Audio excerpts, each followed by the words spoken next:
All right, welcome back in, everybody. It is a pleasure to have you with us tonight. We are Benjamin Parker, Simon Short, and Robertson Vire with you. This is kind of a combined effort between Phantom Sports and Sports and Money. You can catch us on both platforms, and you can catch us on Twitter.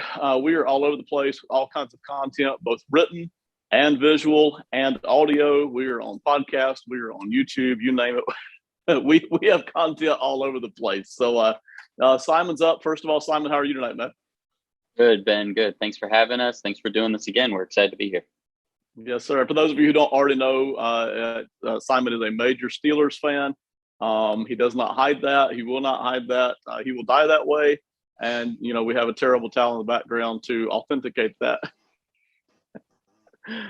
Robertson Vire, how are you doing tonight, man? I'm doing great. Glad to be here. Excited to get going.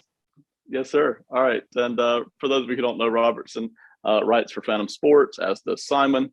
And let's get started. We're doing the AFC East tonight.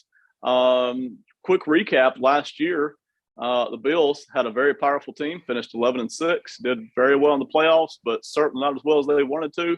Stinging end. Patriots go 10-7, and Dolphins 9-8, Jets 4-13. So we're going to go through each of those teams tonight, kind of get you a flavor of what's coming up. And man, I think it's 3.5 months now till the start of the NFL season. We are already excited. I think it's less than 100 days now to the start of the season. So let's get started. The Buffalo Bills. Robertson, I'll start with you. They go 11-6 last year, and they're a pretty heavy Super Bowl favorite this year. Tell us a little bit about the Bills, why they may or may not have improved, and why you think they may or may not have a legit shot at the Super Bowl this year. I think they do have a legit shot at the Super Bowl. I think they're the Super Bowl favorites coming out of the AFC. They do have a tough schedule, but just given like their opponents versus some of like the other, like especially the Chiefs, who are also, I think, what many consider would be co-favorites. I think their schedule is a little bit easier. I think they play in a little easier division.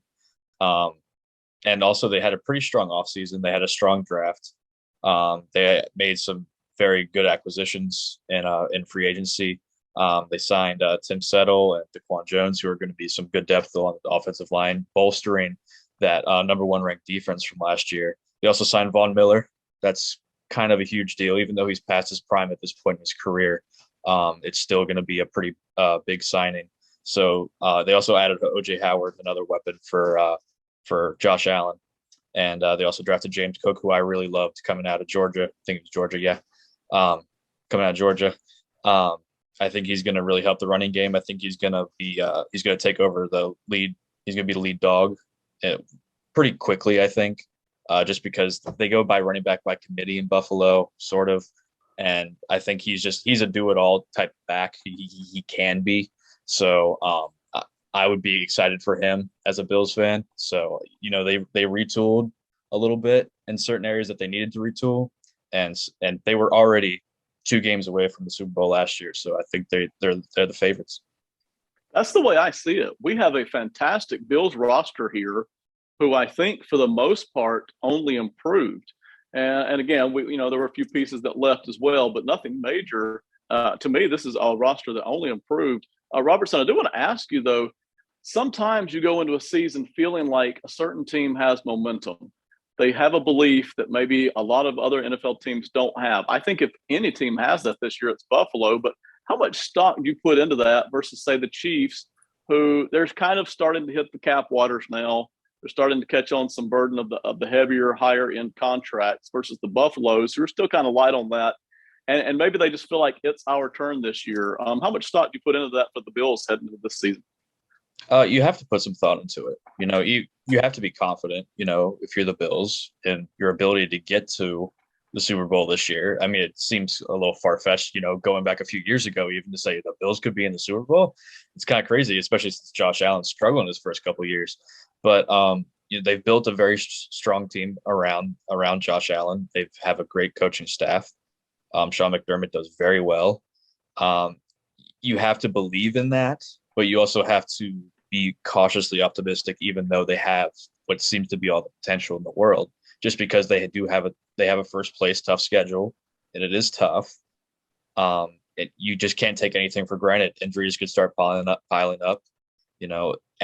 There could be a number of things that can derail a team. So Could we see a step back from Josh Allen? I think it's improbable, but it's also possible. You do have to take everything with a grain of salt. So they should be optimistic, but you can't. It's not a guarantee, obviously. It's an exciting offseason for Buffalo. I think the fans cannot wait for this year to get started and get this thing going again. I think they're so excited. I'm going to ask both of you, Simon first, about an over-under number, and that is 11.5. DraftKings, that's the latest number that I've seen from them. Of course, it fluctuates, but let's set it at 11.5 for now. And Simon, on the Bills, would you take the over or the under on that? And then go ahead and add in your 2 cents worth about a Super Bowl run here. Oh, wow. 11.5. That's really, really high. Let me thumb back through their schedule real quick to see who they're playing. I mean, it's some tough divisions. It's the AFC North is in there. The NFC North is in there. I still think 11-6 last year could see some Josh Allen regression. The AFC got stronger. I'd probably say under, but not by much. I'm not expecting a huge regression from the team. But maybe we do see a slight step back in terms of regular season performance with a bigger eye on postseason success. So whatever that looks like, I mean, they're a little bit younger in some areas this year than they were last year, but I think just based on the rest of the AFC really getting better, and Buffalo didn't get worse by any means, but everyone kind of took a step forward. So that might cause Buffalo to just kind of stay the same or maybe take a slight step back when it comes to the regular season record this year. Simon, real quick, we'll do a playoff video at some point in the future weeks ahead. But Bills win the division, yes or no? Yes. And I don't think that's basically what I'm hearing from everyone else as well. Robertson, do the Bills win the division, and how do you feel about the 11.5 over under? The 11.5 is where it should be. I think just because they did win 11 games last year and they did get better, so I feel like the 11.5 is where it should be. I'd be inclined to take the under, but I'm going to go over, just because I think they can win that extra game, even though they do have a tougher schedule. I just think they're poised for a big year this year, despite what I said earlier. I mean, you do have to be cautiously optimistic, but I do think they can win 12 games this year, and they do win the division. I agree. I don't see any reason this team doesn't win the division. I'm going to take the over, if for no other reason than that they are playing 17 games now. So I think 12-5 is perfectly reasonable for this Bills team. So for those of you out there looking to place bets, don't take our word for it. This is what we think. I think 12-5 is perfectly reasonable. I think the Bills could get hot. I think they could go on a real streak this year. If they get started off right, I think they could go on a real streak and win a lot of games in a row, even with that tough schedule. Next team up, the New England Patriots. They're 10-7 last year. There was a point last year where the Patriots were even being talked about in the Super Bowl with a potential matchup against the Buccaneers. That kind of fizzled out as we got in the second half of the year, so that didn't happen. This is an interesting thing before we dive too deep into the Patriots. DraftKings has them at 8.5, and I didn't check the other sports books for win-loss over-under. That number kind of surprised me a little bit, to be honest. I don't figure the other sports books are too far off of that number. They might sit in at 8 or 9, but let's go with 8.5. Simon, how do you feel about the 8.5 number for the Patriots? I think that's a great line. I think this is a team that's definitely primed for some regression. You take a look at not only the roster moves that happened and the players that they lost over the course of the offseason, but also look at the coaching changes that there's been. I mean, this team went from Josh McDaniels kind of running the entire offense to now Joe Judge and Matt Patricia seem to be running this offense. And if you remember the last time those guys were in New England, Joe Judge was the special teams coordinator and Matt Patricia was on the defensive side of the ball. So obviously those guys have become head coaches and all these guys can coach a number of different places. But the fact that, you lose Josh McDaniels, who's been there for this whole run really, and you replace them with those guys, and there's not an offensive coordinator named. So it's kind of who's leading the ship, who's guiding Mac Jones through these rough waters. Because remember last year, Mac Jones himself, while the team was doing well, he didn't start all that hot, right? And it just kind of took some time for them to figure out what the right offense was around him. And a lot of that was McDaniels. And now you're hoping that Joe Judge is going to do that. remember, Joe Judge ran 2 QB sneaks in a row on 2nd and 3rd down inside the 5-yard line last year before punting the ball. So I don't know if that's the guy I want to put my offense. I don't know if that's the guy whose hands I want to put my offense in, and my young quarterback who is good, but it's not like he's playing with a lot of natural arm strength, arm talent, kind of physical gifts. So I think 8.5 is the right number. I still, even with all that said, I wouldn't go under. I'm not going to bet that Belichick has a losing season. But I think that 8.5 is about right. And I don't think this team gets to 10 wins again. Simon, I didn't plan this, but I am going to camp right here on this because it's so fascinating. I have a huge amount of respect for Bill Belichick and his intellect. But if his design this year to the path to winning is to simply confuse everybody else as to what the heck they're doing this year in New England, I think he's going to be very successful because there seem to be a lot of people who don't know what the heck he's doing in New England this year. And it almost feels like the media and the rest of the NFL is just kind of sitting around, not laughing, but just kind of stunned a little bit. You know, you saw the first round draft pick with Strange, the offensive lineman that surprised everybody, and then you mentioned bringing Joe Judge in, and then Matt Patricia, who has been very strong on the defensive side of the football. I'm sure there's a lot of brain power there in New England, but it seems to be a lot of interesting moves this offseason, to say the least. Isn't that right, Simon? Yeah, absolutely. If Troy Brown and Jerome Mayo put up their headsets and put some cleats on this year, I won't be surprised. I mean, I think the thing that's so fascinating, and actually, I think this is a player that might come up later. I'm not sure. But like looking at players from New England who do really well in New England and then leave and then they aren't as good, right? So like Kyle Van Noy is a guy going to the Chargers who has left before. He went to Miami and then came back, was bad in Miami, was good again for the Patriots. Trent Brown, their right tackle, he went to the Raiders, signed a big 4 or 5 year deal, and then after a year and a half was gone and is now back in New England doing well. So there's something in the waters up there. I don't know if it's the lobster roll or something. Oh, no, that's Maine. My bad. The clam chowder maybe is doing its thing. But it's, I don't know. There's weird stuff just always happening. And again, it usually works out. So you can't blame them. But again, we've given them the benefit of doubt in a lot of areas, right? We see the wide receivers always not work out no matter what. And I think we finally, as fans or as media, have said, maybe Belichick's just not good with wide receivers. And we finally accepted that. So now maybe we have to wonder, how good is he at putting a staff together? Because it really, he's had these certain guys there for so long. And as those guys have left over the last couple of years, whether it's positional coaches or assistant head coaches or some guys in the front office, some guys that have been Belichick staffers for, this whole era, we haven't really seen a lot of great upcoming talent really come up next. And now he's recycling failed coaches as well as players. So yeah, weird stuff is happening. That's for sure. All true, all valid questions. And certainly that's why we're going to watch all the games this next season, because it's all fascinating. Robertson, I want to ask a question specifically, and you can talk about anything you want to with the Patriots, but specifically, let's start off with Matt Jones. That 8.5 number, it's just kind of a weak number that kind of surprises you to see with the Patriots. In spite of the Patriots winning a lot of games last year with Matt Jones, it certainly seemed like Matt Jones has his limits. So how much of that line that we're seeing is Vegas sports books looking at Matt Jones and kind of seeing that he's a little bit limited and defenses are going to be able to capitalize on that? Well, what Vegas did was, okay, prove it. They just said, put up or shut up. So I think Mac Jones is the quarterback that is most likely for a sophomore slump. And it just kind of alludes back to everything that Simon said. Everything weird is going on in New England. You have Matt Patricia and Joe Judge calling plays.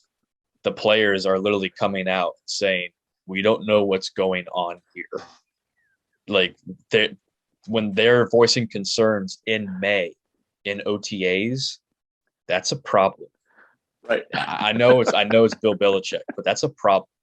When you draft a guy in the first round that Sean McVay thought he could get in the third round legitimately, yes, whether that was a joke or not. But if that was true that he thought he could get him in the third round, that's also a problem. Also, when you draft a quarterback, and I understand you need to develop quarterbacks and stuff, you need to draft another quarterback in the 4th round. That's a little high for a developmental guy. I mean, they drafted Bailey Zappi in the 4th round. I know it's Bailey Zappi, but I mean, what is going on? They have 2 quality backups, and Brian Hoyer, and isn't Jared Stidham still there, I believe? So I'm a little behind on where Stidham is, to be honest, and I apologize. I want to say, so sorry. I don't know. I'm not up on the latest Jared Stidham conversations. I want to say actually he got traded recently, but I'm not 100% sure. Oh, I'll get IT on this real quick. Yeah. Thank you, Simon. That's a Ryan Russillo reference. I was talking about Boston earlier. That's what that just made me think of. Yes.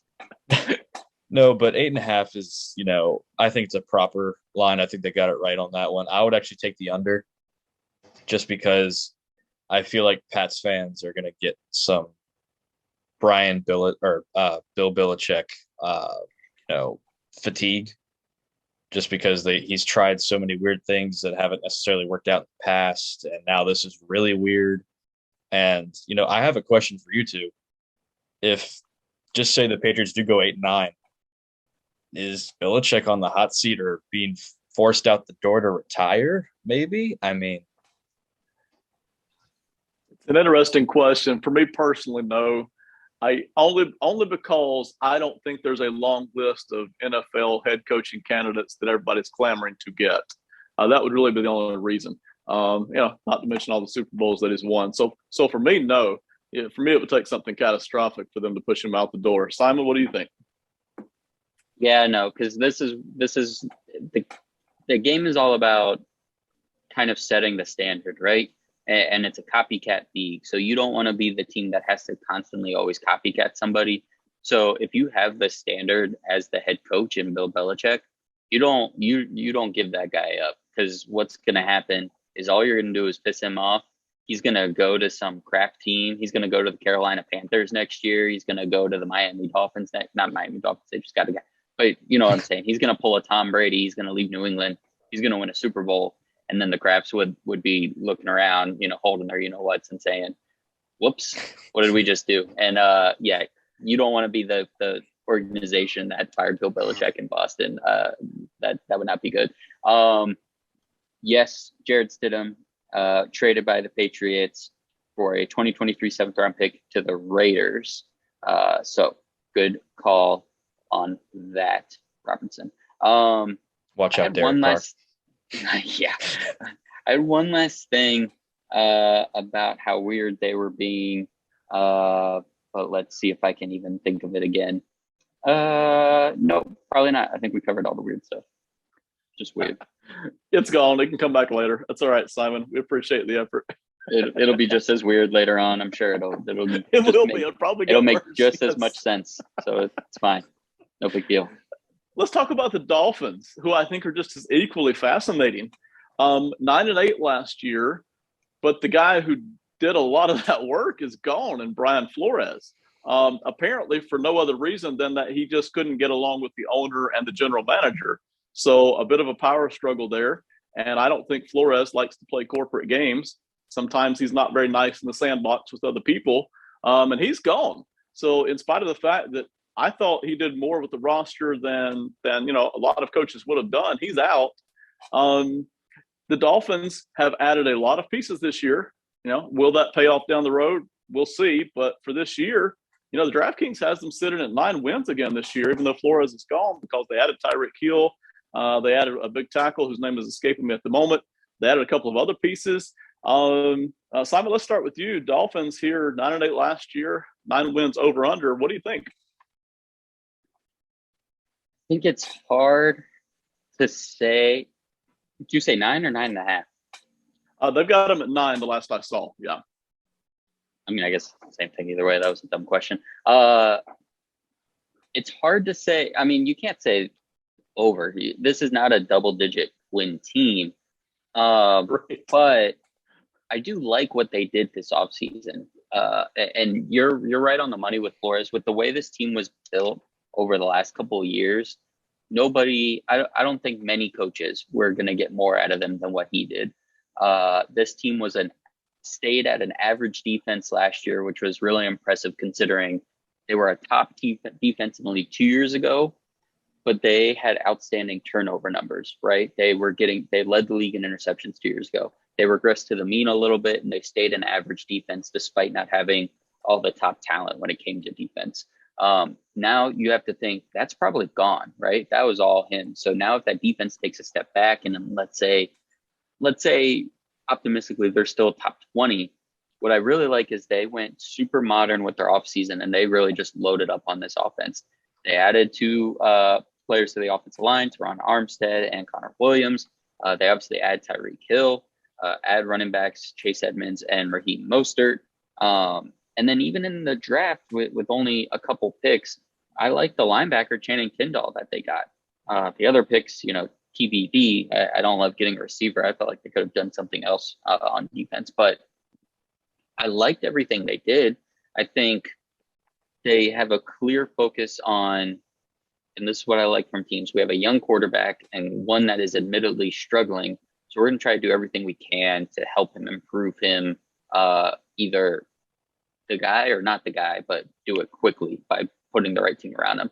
They hire Mike McDaniel from San Francisco. So if any coach is probably going to get the best out of him, it could be him. Put a good run game together. And, when all else fails, they went and got the one of the best backup quarterbacks in the league, and one of the best backup quarterbacks that taking a young guy's job, and that's Teddy Bridgewater. So I really like everything they did. I'm not quite bullish enough, especially because I don't know how many starts he's going to get, and if he can get you to 10 wins. Robertson, talk to us a little bit about the Dolphins. I guess more specifically, what I'd like to know is, do they have a legit shot at the playoffs this year, especially considering what we already know about the AFC North and the AFC West, which are both brutal divisions. Those two divisions could get three teams in the playoffs each, conceivably. And then we already know about the Buffalo Bills. Not three teams each, but it's possible three teams from either division could get in the playoffs. And then the Buffalo Bills, we already think, are in the playoffs. So what are the Dolphins, even if they have a decent season, Robertson, what are the chances they actually get in the playoffs here? They're pretty slim. But if you told me they had this team last year, like the same team last year, they would have been in the playoffs for sure. Maybe I'm more bullish on Tua than I should be, but I just find it hard to believe that, coming out of the draft, they're like, oh, well, he doesn't have the strongest arm, but he's like really good in other areas. He's mobile. He's, there was injury concerns, but, his ability to read defenses, his precision passing, all this stuff. And now ever since he's gotten into the league, ever since he's put on an NFL uniform, he has a noodle arm. He can't do anything. It's like, well, you guys knew that when you drafted him. So you can't complain about something that you already knew about and you just did it anyway. So you're just going to have to live with it. And I think they've put around a very good team with him. I think he can have a very good year. I think he can have a year that people aren't expecting. And they could have the opportunity to have a very explosive offense. So I think it's slim that they make the playoffs, but I think it's possible. It's going to be very tough. Like you said, Ben, with the AFC North and the AFC West. But I think there is going to be a surprise team this year that's going to be in contention for one of those wildcard spots, or a team that's going to push the Bills, not threaten them, but push them. And I think that could very well be the Miami Dolphins. I'm going to come in with some scorching hot takes here on the Dolphins, and I'm not usually a hot take guy.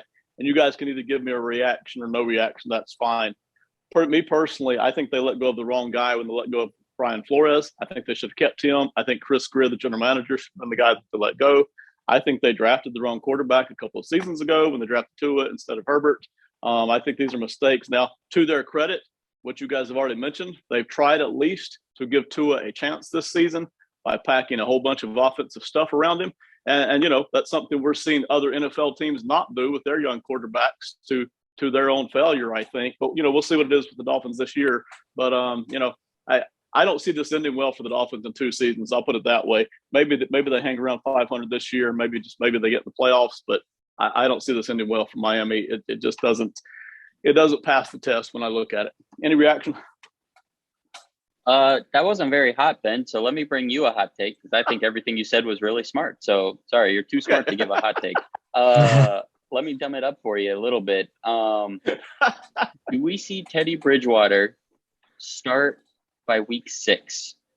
All right. No. So the first 4 games, I would say no too, but here are the first 4 games that the Miami Dolphins play this year: New England Patriots, Baltimore Ravens, Buffalo Bills, Cincinnati Bengals. There's a real chance that's an 0-4 start. And then they follow up with the New York Jets, who we'll talk about here in a minute, but I think are going to be a pretty feisty team this year. You want to talk about teams that are doing everything they can for their young quarterback. I think the Jets are in that camp. If this team goes 0-4, which it conceivably could against those teams, and then they don't have a good game against the Jets, or Tua looks bad against the Jets and they, barely escape with a win, or Zach Wilson completely outclasses them, and this team is 0-5, I think we could see Teddy by week 6, because they don't want to be the team when Flores leaves and says all this stuff about what their culture is and what they're trying to do, and then they go 0-5 as soon as he leaves. That's not a good look for them. So is that when we could see, Teddy Two Gloves kind of make his appearance? And that's a little bit of a hot take, but it's also, I think, conceivable. I think there's a real chance of that. It's interesting. Robertson, go ahead and jump on it, and then I'll add my 2 cents worth, man. Simon, if that scenario plays out, then yeah, conceivably you'll see Teddy Two Gloves at halftime. After halftime, coming out the third quarter. But I don't think that's going to happen. I am bullish on the Dolphins. I do believe in Tua, and I don't believe he can be a top 10 quarterback, but I think he could be a top half of the league quarterback. I believe that's his ceiling, given his limitations with the arm strength. But I just really like everything they've done. I don't know how Mike McDaniel is going to be as a head coach, but as a play caller, he's going to be pretty good, and I think that's going to help Tua a lot. I think there is a high possibility as well that they do exactly what you said, go 0-4 to start. It's not going to look good for Tua, but I think that's more likely that Tua kind of starts to turn a corner this year. I'll say that. I'll throw in my 2 cents worth. I think Chris Greer has pretty much staked his reputation and his Dolphins GM job on Tua. I don't think they take him out, except Tua gets banged up a lot. So it wouldn't surprise me, just for injury's sake, if they're struggling as well, if Bridgewater doesn't get in at some point sooner rather than later. That wouldn't surprise me. The New York Jets, 4-13 last year. They looked horrible doing it. I'm really not sure how they got to 4 wins, to be honest. This was easily one of the worst teams in football. We'll talk about that more in another broadcast here. 4-13 last year, but they had a good draft by all accounts. Most people liked the draft because they seem to have a lot of high picks and seem to do some common sense things with those picks. And then there's some hope there that Zach Wilson can improve too. So Robertson, let's stick with you here. The Jets 4-13. DraftKings, the last I saw, had them at under 5.5 wins. How do you feel about that? Do we continue to see one of the worst football teams in the league, or do you start to see some trending upward here? I think you're going to see some trending upward, even though it might not reflect in the schedule or in the win-loss record. If I told you at the beginning of the offseason that the Jets are going to draft arguably the best corner, arguably the best receiver, arguably a top 3 pass rusher, and arguably the best running back, which are all pretty prime positions and skill positions that are crucial for a team, performing well, you would say, oh yeah, the Jets are going to be a much improved team. And I think that's what they're going to be, even if the win-loss record doesn't reflect that. I think Zach Wilson's going to take a step forward. I think the defense is going to take a step forward in some important areas. So I like which I can't believe I'm saying this. I like what the Jets are doing, and I like Robert Saleh as a coach. I do. So I'd be optimistic for improvement. Maybe not in the win column, but you're definitely going to see improvement from the players and all that. I like what you're saying there, and I think your point is well taken. It's not unusual in football. It's very unusual in any other sport, but it's not unusual in football to see a team improve and it not reflect in the win-loss column. It's a weird way that football works, but it's just a fact of life in football, both college and the NFL. The Jets could improve. Zach Wilson could improve, and they might not have a much better record. But again, they looked so horrible last year. I'm still not sure how they got to that four wins, to be honest. Simon, for you, the Jets, any chance they finish higher than fourth in the division this year? Any chance they get over that 5.5 wins this year? No. Injuries aside, obviously, right? But I mean, I'm with Robertson. I think this team is going to look better. I actually do like that over the 5.5. I think this could be a 6-win team, maybe even a 7-win team. I went back and this is gonna give you guys insight into who I am as a person. I went back recently and watched that Week 1 Jets-Panthers matchup from last season. I know. Anyways, You're dedicated. We know you're a nerd. We already knew you were a nerd, Simon. Okay. You didn't need dedicated. Evidence. Anyway, that was the only game left tackle Mekhi Becton played last year. Zach Wilson looked pretty good. He had time. He was able to move around. He was able to look downfield for stuff. He was able to not, have to drift back a whole lot. Not saying he doesn't have those natural tendencies even with good protection, but that was the only game Mekhi Becton played, and I don't think it's a coincidence that he actually looked pretty good. Now, not only is Becton back, but they found, George Fant as a quality tackle as well. He's going to be on the right side. Elijah Vera-Tucker had a really good year as a rookie guard. He should be only better this year. And they added Laken Tomlinson from the 49ers. So I think in terms of helping out Zach Wilson and making that offense look better, they're doing it with the offensive line. And like Robert said, they also are adding to the skill players, Garrett Wilson, Breece Hall.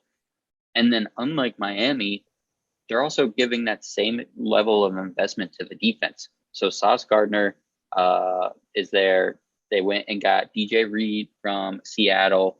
They did lose Marcus May, the safety, but they did add, Michael Clemens, who is an edge rusher as well, Jermaine Johnson, obviously, as we mentioned. So they're adding both. Oh, and Jordan Whitehead, the safety from the Bucs. So they're adding to both the offense and the defense, just solid players. And that's what you need first.